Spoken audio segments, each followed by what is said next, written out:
கத்வா மாவட்டத்தில் பயங்கரவாதிகளுடன் நடந்த துப்பாக்கிச் சண்டையில் 4 ராணுவ வீரர்கள் உயிரிழந்திருக்கின்றனர்.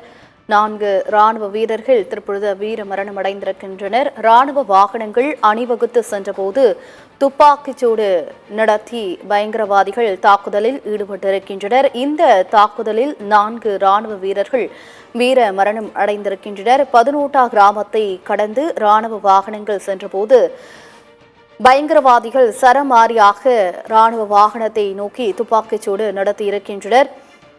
இதில் 4 ராணுவ வீரர்கள் தற்பொழுது வீரமரணம் அடைந்திருக்கின்றனர். கடந்த 3 நாட்களில் 4வது முறையாக பயங்கரவாதிகள் தாக்குதலில் ஈடுபட்டிருக்கின்றனர்.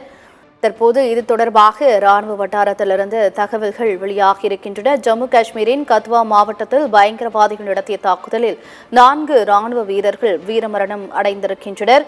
கத்வா மாவட்டத்தில் பயங்கரவாதிகளுடன் நடந்த துப்பாக்கிச் சண்டையில் 4 ராணுவ வீரர்கள் தற்போது வீர மரணம் அடைந்திருக்கின்றனர். ராணுவ வாகனங்கள் அணிவகுத்து சென்றபோது ராணுவ வாகனங்கள் மீது இந்த பயங்கரவாதிகள் துப்பாக்கிச்சூடு நடத்தியிருக்கின்றனர். 18 கிராமத்தை கடந்து ராணுவ வாகனங்கள் சென்றபோது பயங்கரவாதிகள் சரமாரியாக துப்பாக்கிச்சூடு நடத்தியது ராணுவ வீரர்கள் 4 பேர் உயிரிழந்திருக்கின்றனர்.